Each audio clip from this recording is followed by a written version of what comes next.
сәлем баршаларыңызға. Бүгін осындай слетки шұлық тоқитын боламыз. Бұның бір ерекшелігі алдында осындай әдемі жапырақша тәрізді өрнегі бар. Егер сіз бұрын сонды тоқымаған болсаңыз, тоқу өте оңай, қорықпаңыздар. Видеода барлығын анық-қанды көрсетіп түсіндіретін боламын. Alize Lana Gold жібім, 3-5 номерлік бізім. Alize Lana Gold'да 100 грамда 240 метр бар. Түстің номері 28. Егер осындай түсте тоқығыларыңыз келсе, 51% акрил және де 49% шерсть.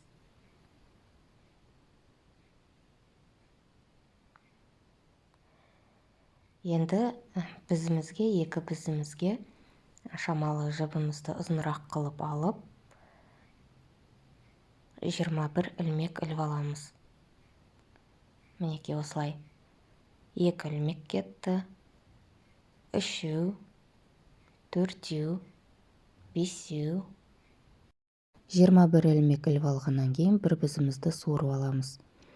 Бірінші қатарымызды бастаймыз. Әрқашанда бірінші тұрған ілмегімізді бізімізге жай ғана шешіп аламыз. Резинка тоқимыз. Бір оң тоқимыз, бір теріс тоқимыз. Бір оң тоқимыз, бір теріс тоқимыз. Осылай аяғына дейін қайталап шығу керек. Бір оң тоқимыз, бір теріс тоқимыз. Оң, теріс. Аяқтап қалуымызға шамалы қалды. Міне оң тоқыдық, теріс, оң тоқыдық. Соңғы ілмек бізде әрқашанда теріс болу керек. Теріс тоқимыз. Екінші қатарда да дәл солай. Бірінші ілмекті шешіп аламыз. Және де теріс тұрған ілмегімізді теріс тоқимыз. Оң тұрған ілмегімізді оң тоқимыз. Теріс, оң. Теріс тұрған ілмекті теріс тоқимыз, оң тұрған ілмекті оң тоқимыз. Аяғына дейін қайталап шығамыз. Міне осы қатарда аяқ тоқалуға шамалы қалды. Бір оң тоқыдық, теріс тоқыдық, және де ең соңғы ілмегімізді әрқашанда теріс тоқимыз. Ұмытпаймыз, алғашқы тұрған ілмегімізді ешқандай тоқымай, жай ғана шешіп аламыз. Бізімізге екінші тұрғаннан бастап тоқимыз.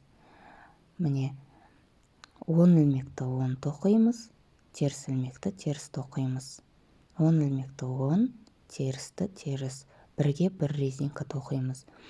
Ұмытпаймыз, соңғы ілмекті біздер әрқашанда теріс тоқимыз, ал алғашқы ілмекті біздер жай ғана бізімізге шешіп аламыз. Аяқталып қалуға шамалы қалды.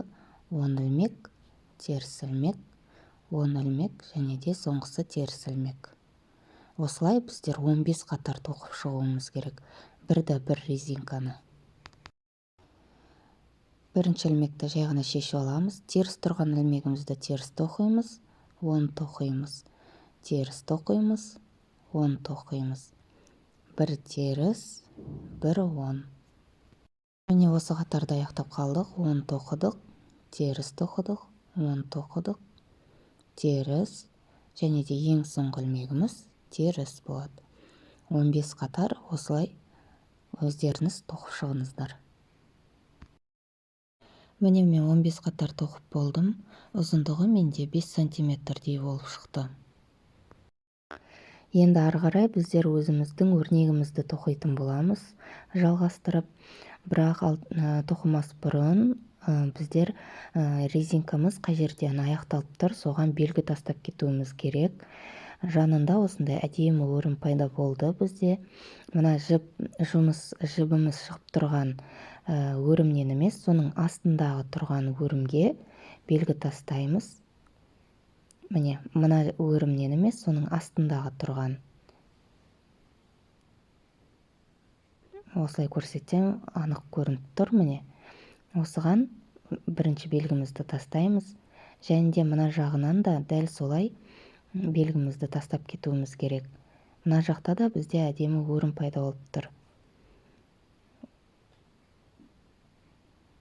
Мысалы, міне, бізіміз шығып тұрған өрімнен емес, соның астындағы тұрған, бұдан емес, оның астындағы тұрған өрімге, яғни белгімізді тастап кетеміз.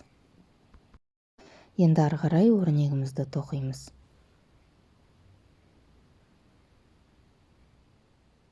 Өрнегіміздің бірінші қатары кетті. Бірінші ілмекті жай ғана шешіп аламыз. Қалған міне бастапқы 3 ілмек пен соңғы 3 ілмегіміз бізде платочная вязка болады. Соны ұмытпау керекпіз. 1, 2, 3 бастапқы және де соңғысы 1, 2, 3 осы 3 ілмегіміз платочная вязка. Яғни осы үшеуін оң жағында да теріс жағында да бізде 10 тоқимыз, ал ортасындағы біздің өрнегіміз болады. Екінші ілмек міне 10 кетті. Қазір мен сіздерге тоқып көрсетемін, түсініп аласыздар. Екіншісін 10 тоқимын, үшіншісін 10 тоқимын. Осы үшеуі бізде платочная вязка болады. Әрқашанда 10 тоқимыз, оң жағында да, теріс жағында да. Енді өрнегіміз кетті. 3 10 тоқу керек біз. 1, 2 10, 3 10 кетті. Енді 2 ілмекті оң жаққа қарап тұрған 1 ілмек жасау керекпіз. Ол үшін бірінші тұрған ілмегімізді оң қаратып аламыз осылай. Осы 2 ілмекті оң жаққа қарап тұрған 1 ілмек жасау үшін өстіп артқы жағынан 1 ілмек жасаймыз. 2 ілмектен 1 ілмек жасаймыз. Мінекей. Кейін 2 10 ілмек жасау керекпіз. 1 10 ілмек, екінші 10 ілмек. Және де біз бізімізге жібімізді өстіп орап аламыз. Келесісін теріс тоқу үшін жібімізді өзімізге қарай қаратамыз. Және де 1 теріс ілмек жасаймыз. 1 теріс ілмек. Мінекей осылай. Қайтадан бізімізге жібімізді осылай орап аламыз. Орап келіп, келесін жібімізді өзімізге қаратпаймыз. Арт жаққа қарай осылай қойып, 2 10 ілмек жасаймыз. 1 10 ілмек, 2 10 ілмек. Енді 2 ілмекті қоса сол жаққа қарай қарап тұру үшін, міне бірінші ілмек теріс айналып тұр ғой бізде. Соны оң қаратып аламыз. 2-10 қоса осылай алдыңғы жағынан 1 10 ілмек жасаймыз. Сол кезде бізде сол жаққа қарап тұрады ілмегіміз. Енді 3 10 ілмек тоқимыз. 1 10 ілмек, 2 10 ілмек, үшінші 10 ілмек. Қалған 3 ілмегіміз бізде платочная вязка. Әрқашанда 10 тоқимыз. 1 10 тоқыдық, 2 соңғысын теріс тоқимыз. Ұмытпаймыз. Бірінші қатарды аяқтадық. Енді екінші қатар. Екінші қатарда алғашқы тұрған 3 ілмегіміз платочная вязка болады. Біріншісін шешіп аламыз. 2 10 ілмек жасаймыз. Және де 7 теріс ілмек. 1 2 3 4 5 6 іліп алған, орап алған жібімізді да теріс тоқимыз. 7 1 10 ілмек. Міне қайтадан 7 теріс ілмек. Орап алған жібімізді да теріс тоқимыз. 1 2 3 4 5 6 7. Платочная вязкамыз кетеді. 10 тоқимыз. 2 ілмек 10 тоқимыз. 1 2 соңғысын теріс тоқимыз.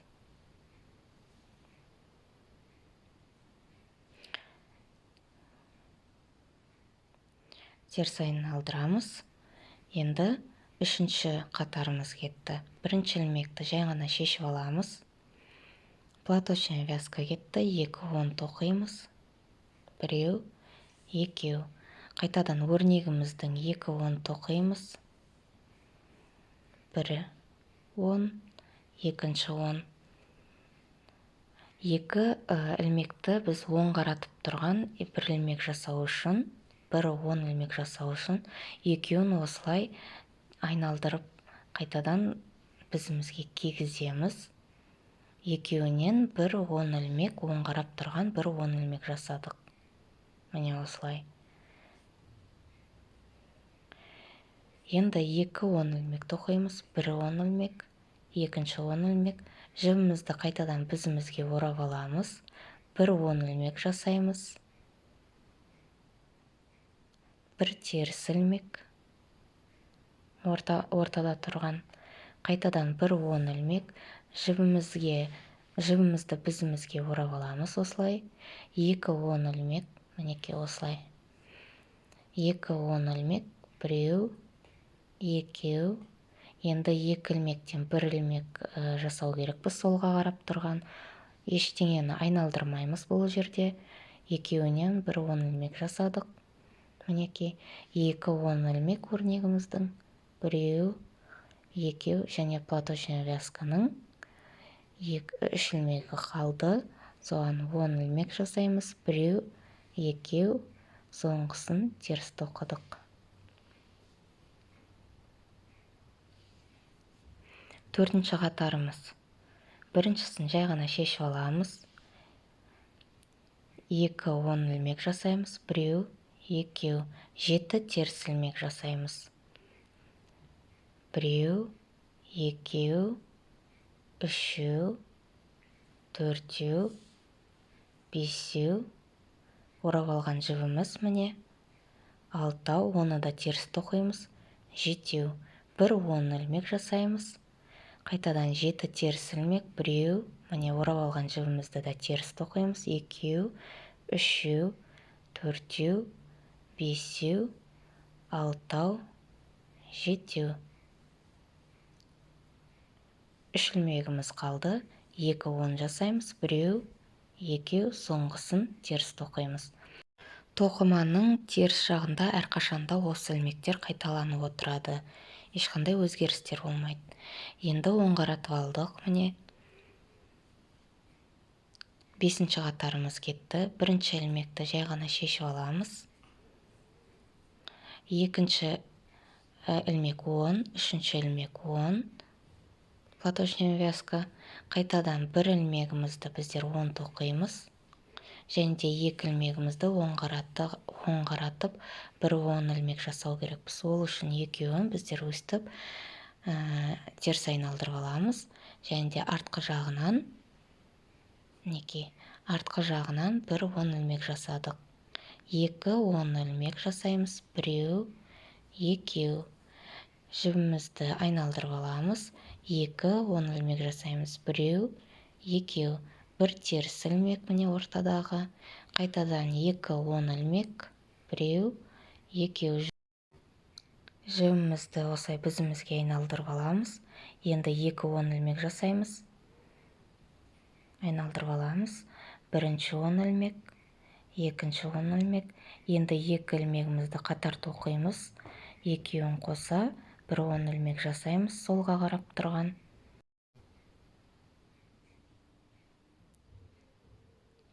1 10 ілмек өрнегіміздің. Және де платочная вязканың 3 ілмегі қалды. Біреу, екіншісі 10 ілмек және де соңғысы теріс.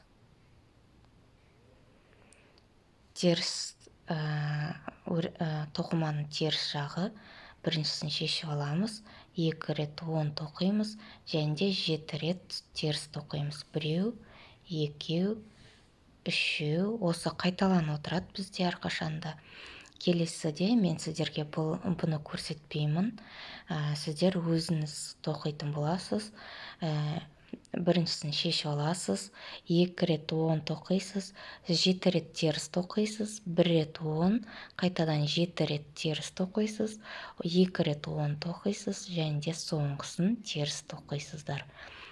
Тоқыманың ішкі жағын, яғни теріс бөлігін мен сіздерге көрсетпейтін боламын. Сіздер өздеріңіз тоқып шығатын боласыздар.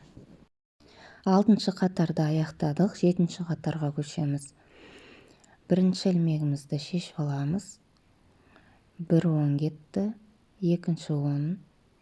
Өрнегіміздің енді 2 ілмегін қатар оң жаққа қарап тұрған 1 ілмек жасау керекпіз. 2 ілмектен 1 10 ілмек жасау керекпіз. Айналдырып аламыз. Артқы жағынан 2 ілмектен 10 ілмек жасадық. 2 10 ілмек жасаймыз. 1 10 ілмек екінші 10 ілмек. Жібімізді бізімізге осылай орап аламыз. 3 10 ілмек жасаймыз. 1 10 ілмек, 2 10 ілмек, 3 10 ілмек, 1 теріс ілмек.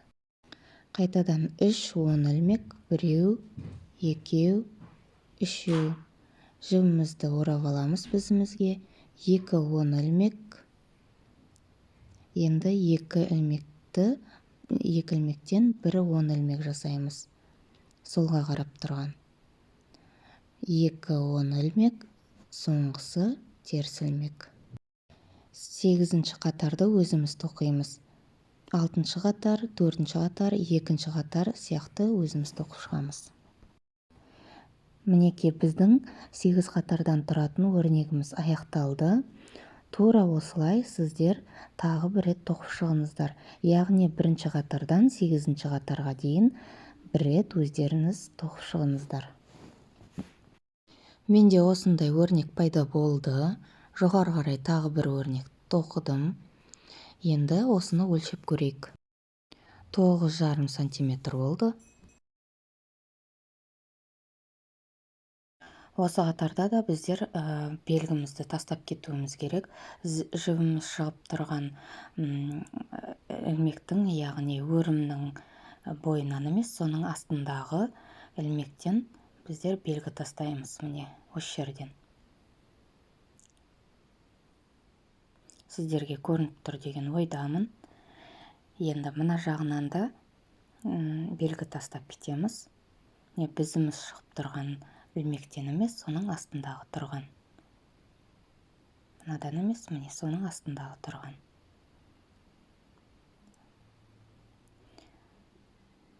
Белгі тастап кеттік. Енді ары қарай біздер дәл осы өрнекті жоғары қарай 5 өрнек тоқу керекпіз. Сонда барлығы 7 өрнек. 7 өрнегімді тоқып болғаннан кейін жоғары қарай мен қазір өлшеп көрейін қанша болғанын. 20 21, бірақ кішкене созыңқыраймыз, ол өте жақсы созылады. 22,5 23 сантиметрдей болып қалды. Не, 22,5. Енді ары қарай біздер аяғымыздың басына жеттік. Ол үшін осы жаққа да белгі тастап кетеміз. Мысалы, міне жібіміз тұрған ілмектен емес, соның астыңғы жағынан. Мына жағына да белгі тастап кетеміз. Мінекей бізіміз тұрған ілмектен емес, соның астыңғы тұрған ілмектен, өрімнен. Мінекей осылай жақсы көрінетін сияқты сіздерге. Осы жерде бір түсіндіріп кететінім, осы тоқыманы аяғыңызға қойып көріңіз. Егер ол кішкентай башпайларыңызға жетпей тұрса, онда өрнекті ары қарай созып қосуыңызға болады, немесе қысқартуыңызға да болады. Өздеріңіздің размерлеріңізге байланысты. Енді 21 ілмекті теңде 3-ке бөлеміз. 7 ілмектен тұрады. Осы бізімізде 7 ілмек қалғанша екі жағынан қысқарту жүргіземіз. Мінекей шұлығымыздың осындай көрінісі әдемі болу үшін екі жағынан қысқарту жүргіземіз. Және де біздер платочная вязка тоқимыз ары қарай. Яғни барлығын 10 тоқимыз. Оң жақ бетінде де, сол жақ бетінде де, теріс бетінде де 10 тоқитын боламыз. Бірақ ұмытпаймыз, бірінші тұрған ілмегімізді шешіп аламыз жағына, барлығын 10 тоқимыз. Соңына дейін 10 тоқып, соңғы ілмегімізді теріс тоқимыз. Міне 10 тоқимыз. Барлығын соңына дейін. Міне соңында 3 ілмек қалған кезде 2 ілмекті қатар 10 тоқу керекпіз. Артқы жағынан 2 ілмектен 1 ілмек шығарамыз. Сосын соңғы ілмегімізді теріс тоқимыз. Тоқымамызды өзімізге қаратып айналдырып аламыз. Бірінші ілмегімізді шешіп аламыз. Осы қайталанып отырады. Барлығын 10 тоқимыз, соңғы 3 ілмек қалғанға дейін. Соңғы 3 ілмектің 2 ілмегін 10 тоқимыз, және де соңғысын теріс тоқимыз. Міне осы қатарды аяқтап қалдық. 2-3 ілмек қалды. 2 ілмектен артқы жағынан бізімізді кіргізіп, 1 ілмек шығарамыз. Екеуін қатар тоқимыз. Соңғысын теріс тоқыдық. Тура осылай енді барлық қатарларды тоқып шығамыз. Бізімізде 7 ілмек қалғанша. Міне мен қысқартуымды аяқтадым. Бізімде 7 ілмек қалды. Енді жанындағы ілмектерден қоса алып, қайтадан 21 ілмек шығаруым керекпін. Ол үшін бірінші тұрған ілмегімді жай ғана шешіп аламын. Қалған барлық ілмекті 10 тоқимын.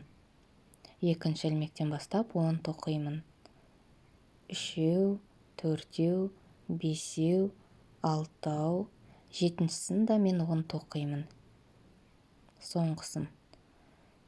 Енді жанындағы тұрған ілмектен мен көтеріп 1 ілмек шығаруым керекпін.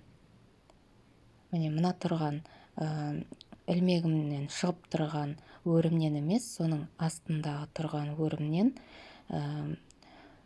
тоқымамның беткі жағынан, міне тоқымамның беткі жағы, осы беткі жағынан ілмегімді көтеріп алам. Осылай екеуін қатар алуға болады, немесе өстіп 1 ілмектен де көтеріп алуға болады.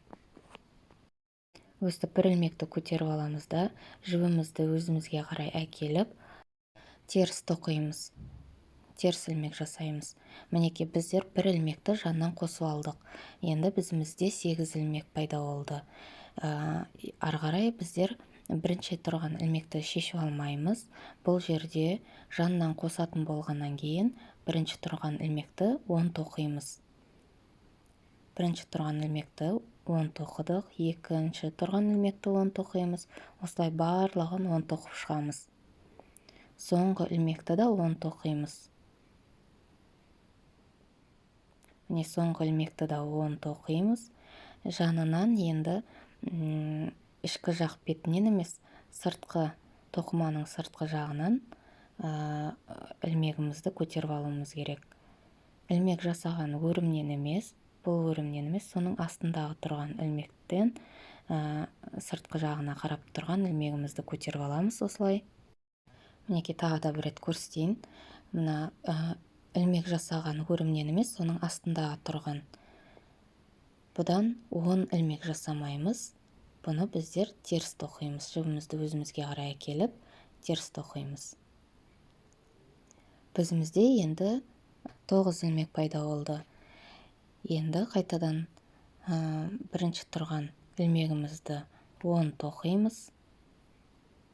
Шешіп алмаймыз, ұмытпаймыз осыны. Қалған барлық ілмектерді 10 тоқимыз.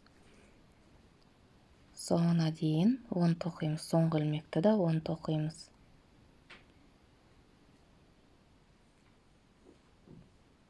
Міне соңғы ілмекті 10 тоқыдық.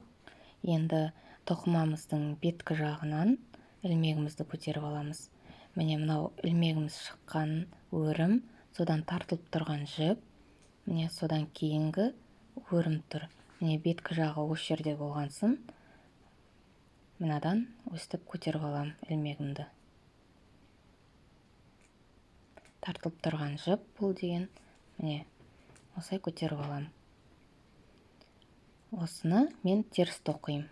Теріс ілмек жасаймыз. Жанындағы өрімдерден көтеріп, ілмек көтеріп, бізімізде 21 ілмек пайда болғанға дейін тоқимыз. Мінеке менің бізімде 21 ілмек пайда болды. Енді жанындағы белгілерімізді алып тастай беруге болады. Ары қарай біздер табанын тоқитын боламыз. Келесі белгіге дейін осы өрімдерден ілмек көтеріп, бізімізде әрқашанда 21 ілмек болатындай қылып тоқып шығуымыз керек. Енді табанымызды тоқып бастаймыз.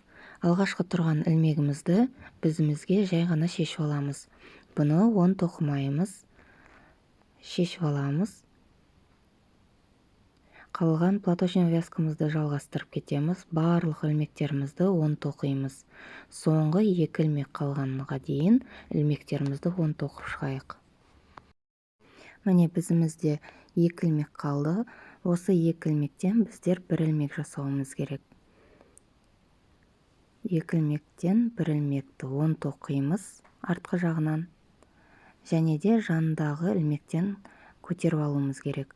Беткі жағынан, өрімнің беткі жағына жақын орналасқан ілмегімізді көтеріп аламыз. Мінекей. Осыны жібімізді өзімізге қарай әкеліп, теріс тоқимыз. Бізде 21 ілмек. Енді тоқымамызды өзімізге қарай айналдырамыз. Жібіміз артта болу керек. Бірінші тұрған ілмегімізді жай ғана шешіп аламыз. Барлық ілмектерімізді соңғы 2 ілмек қалғанға дейін 10 тоқимыз. Соңында бізде 2 ілмек қалды. Бұдан біздер 1 ілмек шығарамыз. Тоқымамыздың беткі бөлігіне жақын орналасқан ілмегімізді көтеріп алуымыз керек. Беткі бөлігі менде мына жақта орналасқан. Сол үшін мына ілмегімізді көтеріп алам. Осыдан біздер теріс ілмек жасаймыз, теріс тоқимыз, яғни. Теріс айналдырам. Осылай біздер барлығын қайталап шығуымыз керек. Бірінші тұрған ілмегімізді жай ғана шешіп аламыз. Қалған барлық ілмектерімізді 10 тоқимыз, соңғы 2 ілмек қалғанға дейін. Соңғы 2 ілмектен біздер 1 ілмек жасауымыз керек, 1 оң ілмек. Жанынан ілмегімізді көтеріп алып, одан теріс ілмек жасаймыз. Осы қатарды бірге аяқтайық. Қалғанын сіздер келесі белгіге дейін осылай тоқып шығасыздар. Осы қатарымызды аяқтап қалуына шамалы қалды. Бізде мінекей 2 ілмек қалды. 2 ілмек қалды. Осы 2 ілмектен қосып 1 10 ілмек жасауым керек. 1 10 ілмек жасадық. Енді жанынан тоқыманың беткі жағына жақын орналасқан өрімнің 1 ілмегін көтеріп алуым керек. Міне тартылып тұрған жіп, сол жіптің астындағы өрімнің 1 ілмегін көтеріп теріс тоқыдық. Енді сіздер дәл осылай жанындағы өрімдерден ілмегімізді көтеріп алып, мына тұрған белгіге дейін тоқып шығасыздар. Белгіге дейін тоқып болдық. Мінекей, енді мына тұрған белгімізді алып тастай беруге болады.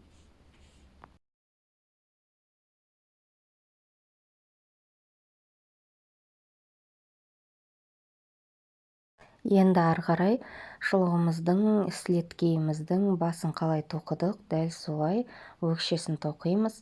Алдымен 7 ілмек қалғанша қысқарту жүргіземіз. Сосын өрімдеріміздің жанынан ілмектерді қосып 21 ілмек шығарамыз. Бірінші қатар ілмегімізді жай ғана шешіп аламыз. Ортада 7 ілмек қалғанша екі жанынан қысқарту жүргіземіз. Міне басындағыдай. Бірінші ілмегімізді жай ғана шешіп аламыз.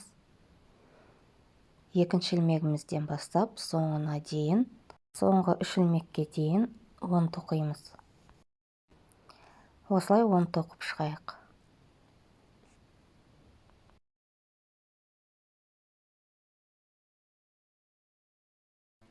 Міне қатарымыздан аяқтап қалуына 3 ілмек қалды. Енді 2 ілмегімізді қатар артқы жағынан 1 10 ілмек жасаймыз. Екеуін қатар тоқимыз, соңғысын теріс тоқимыз. Тоқымамызды өзімізге қарай айналдырып аламыз. Дәл осыны қайталап шығамыз. Бірінші ілмегімізді жай ғана шешіп аламыз.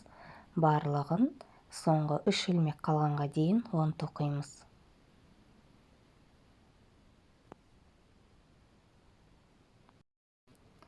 Міне соңында 3 ілмек қалды. 2 ілмектен қоса 1 ілмек жасаймыз. Артқы жағынан. Бізімізді артқы жағынан кіргізіп, екеуінен 1 ілмек жасадық. Соңғысын теріс тоқимыз. Дәл осылай бізімізде 7 ілмек қалғанша қысқарту жүргізейік. Мінекей мен өкшемнің жартысына жақындадым. Қысқартуымды аяқтап болдым. Бізімде 7 ілмек қалды. Енді жанындағы өрімдерден ілмегімді қосып, қайта 21 ілмек шығаруым керек. Екі жағынан ілмектерімді көтеріп алуым керек. Бірінші ілмегімізді шешіп аламыз. 10 тоқымаймыз ол кезде. екінші ілмектен бастап барлығын 10 тоқимыз. Соңғы ілмегімізді да ұмытпаймыз, 10 тоқимыз. 10 тоқыдық артқы жағынан. Енді жанындағы өрімнен беткі жағына қарап тұрған, жақын орналасқан ілмегімді көтеріп алуым керек. Мінекей. Тура басында қалай тоқыдық, дәл солай тоқимыз. Оны теріс тоқимын. Тоқымамызды өзімізге қарай айналдырамыз. Қайтадан бірінші тұрған ілмегімізді шешіп алмаймыз. Қосу жүргізген кезімізде оны 10 тоқимыз. Бірінші тұрған ілмекті де 10 тоқимыз. Екінші ілмектен бастап барлығын 10 тоқимыз. Аяғына дейін.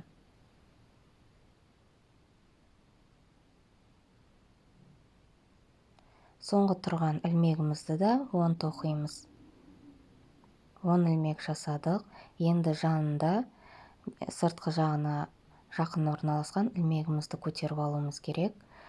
Мінекей, ілмегіміз шығып тұрған өрімнен емес, соның астындағы тұрған өрімнен ілмегімізді көтеріп алып, теріс тоқуымыз керек.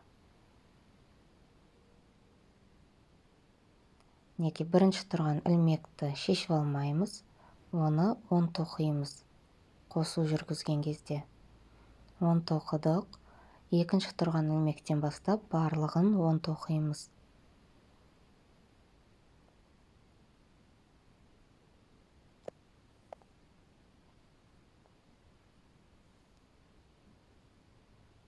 Соңғы ілмегімізді де 10 тоқимыз. Енді жанынан ілмегімізді көтеріп алуымыз керек. Мынау бірінші тұрған өрім бізде ілмегіміз шығып тұрған, одан кейін тартылып тұрған жібіміз тұр, мінекей. Содан кейінгі өрімнен, мінекей, осыдан ілмегімізді көтеріп алып, теріс тоқимыз. Дәл осылай 21 ілмек болғанға дейін тоқып шығыңыздар. Бірінші ілмегімізді 10 тоқимыз, ұмытпаймыз. Барлығын 10 тоқимыз. Аяғына дейін. Соңғы ілмегімізді де 10 тоқимыз. Сосын жанынан өрімдерімізден бір ілмекті көтеріп алып, теріс тоқимыз.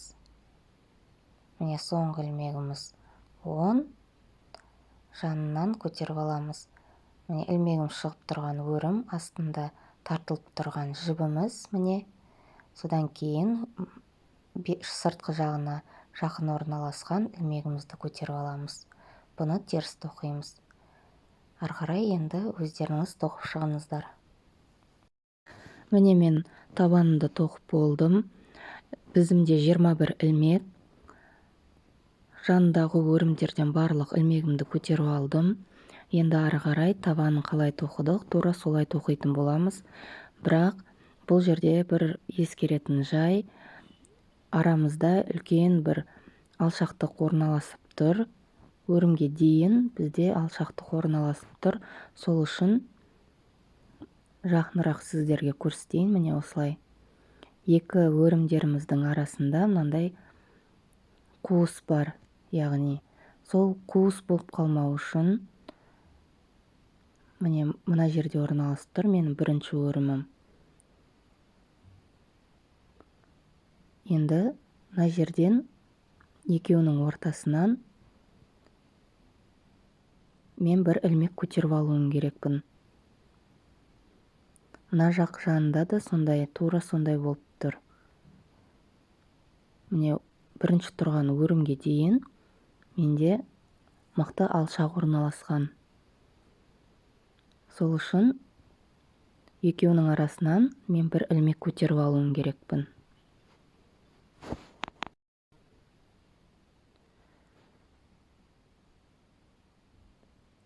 Енді ол ілмекті қалай көтеріп аламыз? Бірінші ілмегімізді жай ғана шешіп аламыз.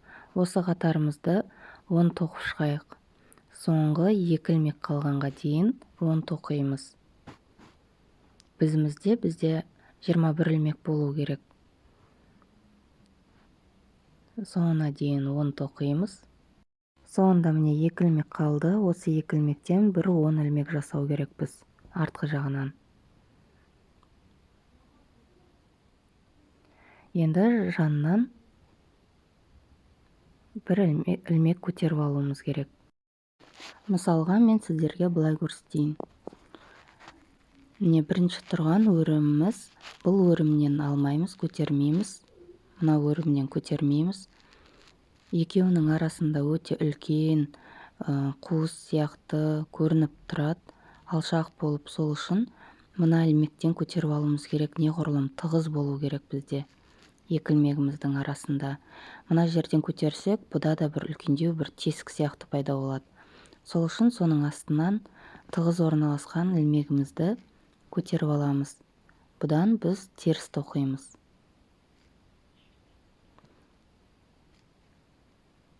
Өрімге дейін, яғни екі ортасынан, қуыстан бір ілмектен екі жағынан көтеріп алуымыз керек.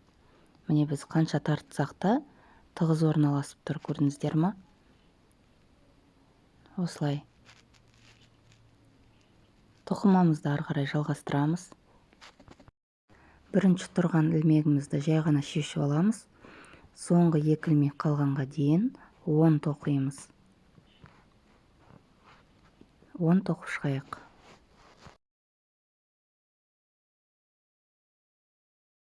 Екі ілмегіміз қалды. Екі ілмектен біз бір ілмек жасаймыз. Дәл солай бір ілмек, ортадан бір ілмек көтеріп алуымыз керек. Бірінші тұрған ілмегімізді көтермейміз. Бұда да үлкен қуыс пайда болады. Соның астындағы тұрған ілмегімізді көтеріп аламыз. Тығыз орналасқан ілмегімізді. Мінекей.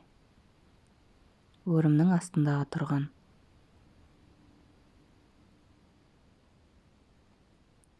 Осыдан біздер теріс ілмек жасаймыз. Тоқымамызды өзімізге қарай теріс айналдырып аламыз. Дәл осылай енді жанындағы өрімдерімізден қосып аламыз. Бірінші тұрған ілмегімізді жай ғана шешіп аламыз. Барлығын екі ілмек қалғанға дейін 10 тоқимыз. Бізде екі ілмек қалды.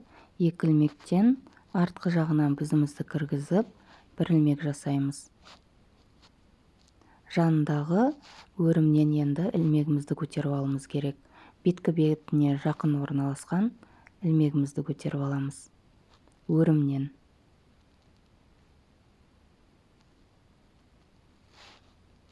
Міне орналасқан. Теріс тоқимыз.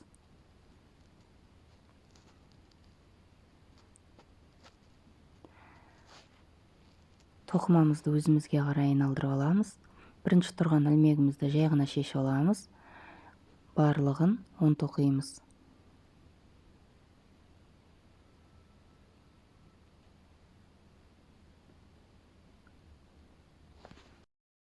Екі ілмек қалды. Екі ілмектен бір 10 ілмек жасаймыз. Артқы жағынан бізімізді кіргізіп, бір 10 тоқимыз. Жанынан енді өрімдерімізден көтеріп алуымыз керек. Беткі жағына жақын орналасқан ілмегімізді көтеріп аламыз. Өрімнің бір ілмегін көтеріп аламыз. Осыны теріс тоқимыз. Мінекей. Дәл осылай келесі белгіге дейін бізімізде 21 ілмек болу керек. Жоғары қарай тоқып шығамыз. Ілмектердің бәрін көтеріп алдық. Ары қарай бір резинкамыз кетеді. Белгімізді шешіп алып тастай беруге болады.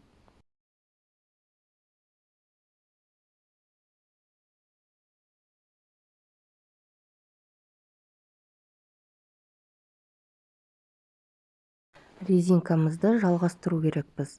Бірінші тұрған ілмегімізді жай ғана шешіп аламыз. Екінші тұрған ілмекті 10 тоқимыз. Келесісін теріс тоқимыз.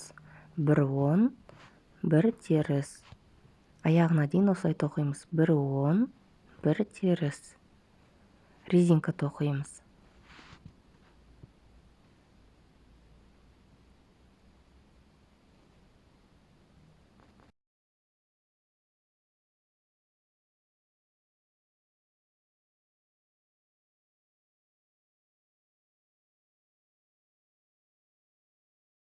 2 ilmek kaldı. 1 10. Енді соңында теріс ilmek жасау керекпіз. 10-нан кейін теріс ilmek жасау керекпіз. Ол үшін осы ilmегімізді оң жақ бізімізге іліп қоя тұрамыз. Жандағы өрімнен 1 ilmегімізді көтеріп алып, екеуінен қоса 1 теріс ilmek жасаймыз. Тоқымамызды өзімізге қарай айналдырып аламыз. Ары қарай бірінші тұрған ilmегімізді жай ғана шешіп аламыз. Тоқымаймыз. Келесі теріс ilmегімізді теріс тоқимыз. 10 ilmегімізді 10 тоқимыз. Соңына дейін қайталап шығайық. 1 10, 1 теріс. Бізге қалай қарап тұрған ilmекті, теріс ilmегімізді теріс тоқимыз. 10 ilmегімізді 10 тоқимыз.